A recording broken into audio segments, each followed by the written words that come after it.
May picture na kumakalat, ang gaganda ng mga damit ninyo, kaya akala namin aatin kayo doon sa zona eh. Hindi, ang damit ko nga yung mga punit-punit. Puro mga retaso yon. Sabi ko sa pinsan ko, kasi pinsan ko gumawa, pinatahi ko lang eh. Sabi ko, eto, sang katutak na retasong itim.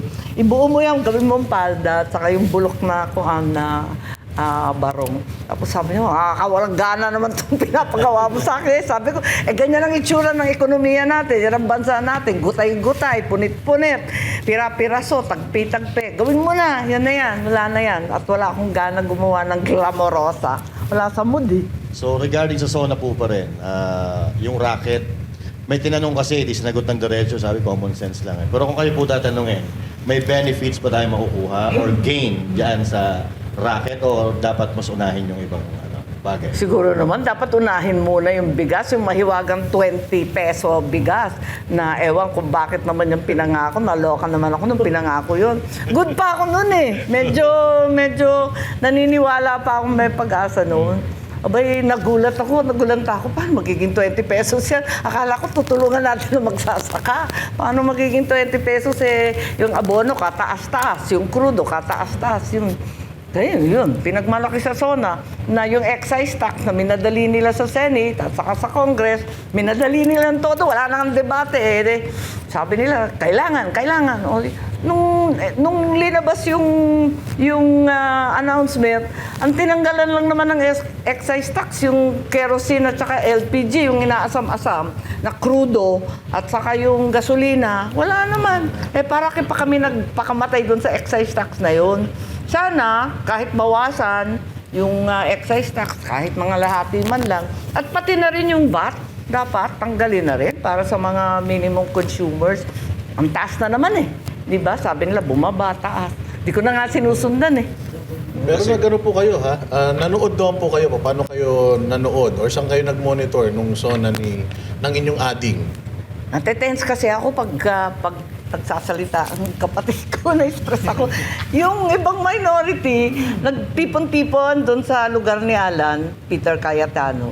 Ako sumunod na lang after. Kasi nagdadasal ako sa umpisa lagi, nanenervous ako. Tatakot ako kung anong sasabihin eh. Kasi, yun nga, kung ano-ano yung mga racket, computer sa gubat, nakakakamot ng ulo eh. Samantalang sangkahig santuka ang karamihan ng pamilya ngayon. Pero sinabi nyo kanina na naaawa kayo sa kapatid nyo dahil kung ano-ano na yung pinagsasabi niya. Sa tingin nyo may gumagawa nung mga sinasabi niya sa SONA? Matinik naman yun eh. Marunong Sino naman kaya? yun. Ewan, maraming wibulong dun eh, di ba? Pero siya ang gumawa at naniniwala kayo, siya ang gumawa ng kanyang speech. Oo naman. Pero sana mas fact-based at saka yung state of the nation. Alam naman ng tao kung anong kalagayan ng buhay nila, no? Sana medyo dikit sa nangyayari sa araw-araw sa bawat pamilya. Isa pang malaking pasabog nung sa SONA na yun ay yung kakasuhan daw ang inyong pinsan. Hindi daw siya presidente ng inyong pamilya. Yan. Oo nga, Anong sa palagay po ninyo doon? Ewan ko, asa na yung pasabog? Tagal naman natin naghihintay, tapos na yung New Year, tapos na yung Pasko, di ba? Pasko dapat. Ano ba yun? Kung pasabog ba yun? Ewan ko. Pero Kayo, tingin nyo- anong bet ninyo? Sabi, gumagawa ng charges. Nagtataka nga ako, ang bilis-bilis kapag yung senador na oposisyon ng Turing. Bakit ito? Ang tagal-tagal. Sangkatutak na yung ebidensya. Kaya dami-dami na ng mga testigo. Ano pang inaantay? Parang yung sinabi niyo rin yan dati, madam, naaalala ko na sinabihan niya si BBM na pangalanan mo na kung sino yung mga yan. Noon pa yun, yung goods pa kayo eh. Asan na yung Hanggang ngayon, wala pa rin. pasabog? Pero sa tingin nyo, Sen, Liquitis, ni Posporo. matutuloy kaya yan? Makukulong kaya si dating speaker? Oo, parang hindi ako maniwala eh. Kasi yun nga, yung sabi na wala, kakasuhan daw. Ang binabanggit naman ng mga kaso, puro bailable. Tapos may bulong pa na may order daw sa DOJ na tagal-tagalan ng konti ang preliminary investigation hanggang 2028 kaya yun. Nako po, ano ba yan? Pero, Senator, ang daming kinabahan na dating speaker kasi walang pinangalanan. Ayun na Ang nga. sabi lang ng presidente natin, dating speaker. Oo. Pero hindi niya in-specify kung sinong speaker. Ang daming dating speaker. Buhay pa man yung karamihan. Si Naku si po. Sunny Belmonte. Ayun. Nandiyan pa Nandun. sila, Nandun sila. nandiyan pa sila Alan Lord Velasco, si Alvarez, si Cayetano na ngayon ay Pero ano wala rin. naman nagduda kung sino. So, Diba? talagang ang tinutumbok nito yung inyong pinsan. Parang ganun na nga. Tapos yung mga congressman, nagpalakpakan. Nagpumalakpak ba sila doon sa part na yun? Tayuan, di ba? Palakpakan. Ay, paano na yung salamat kay Speaker na nagsasalita? Ewan ko. Paano na Ewan yun? ko, mga resolution of the EC, di ba? Naku po, Ewan. Ganyan talaga, utos ng pangangailangan. Wala rin kaso sa awa ng Diyos. At ang nadali, itong mga senador na malayo naman sa kusina, kung tutuusin, kasi sila naman ang gumagawa sa Mahiwagang Bycam. Eto pa nakakapagtaka sa SONA. Ang SONA, dapat bibigay sa iyo, yung 5 libro yun naabangan namin 5. May yung budget, tapos yung expenditures, tapos yung budget message, tapos yung listahan ng mga yung mga plantilla. 5 yun 5 na books. At least yung malalaki, yung 2 malaki. Wala nga Sabi ko, ano ba nangyayari? Anong klaseng SONA yan? Yung pinakamahalaga, yung budget, wala doon. Nagtataka ngayon ako, bakit ganun ka-delayed? Sabi, baka sa kahulihan ng Agosto. 3rd week daw ng Agosto, maibibigay kasi hindi pa daw na-approve ng Malacanang. Ba't tayo nag-SONA para kayong SONA? Bago mag-SONA, dapat binibigay niya. Andun na dapat kasi aaralin na kagad yun First item yun most important bill yan That's the most important law.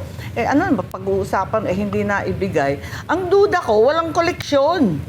Kasi talagang bulok nga yung negosyo. Ayan, napakatumal ng negosyo. Puros biyahe na lang yung mga Taipan. Alis ng alis, mas mura daw kesa sa malugi ng tuluyan.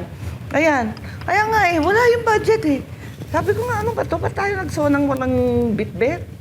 Ito pa, Senator Amy, isa to sa pinakamatinding nabanggit ng inyong ading. Hindi raw siya ang pangulo ng inyong pamilya, hindi siya ang pangulo ng mga kaibigan, kundi pangulo siya ng taong bayan. Oo naman. Sino ba talagang pangulo ng inyong pamilya? At anong masasabi niyo doon? Kung nga maintindihan bakit pa sinasabi yun? Siyempre, totoo yun. Kung kakasuhan yung isang tao, ituloy mo na. Wala nang pananakot, wala nang paandar. Alam mo yun?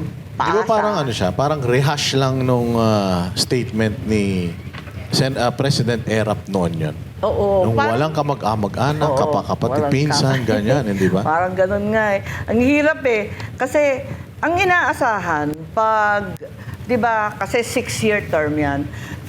First term, syempre, sasabihin mo, maraming salamat sa nahalala ko. Tapos yung second year ng SONA, ilalatag mo, eto yung mga priority, ito yung nagawa natin, ito yung mga quick wins natin, nagawa naman natin. Ikatlo, ganun din, kasi mag-election, ganyan, magsasalita ka mga ganyan. Tapos yung fourth. Pag yung fifth SONA mo na, kinakailangan, i-report mo na lahat ng accomplishment na nakaraan. Kasi 5 taong nga Dapat mahaba na yung listahan Tapos sasabihin mo na, eto yung legacy ko, kasi next year, di ba? Next year, last na So dapat, eto na yung mga habilin, di ba? Saka legacy. Hindi ganun kasi nga yung accomplishment, di ko nga maintindihan. Binibida yung mga tulay na naayos, pinagkabit daw yung sirang tulay, yung mga sirang kalsada na buo. Talagang magtrabaho ng public works yan.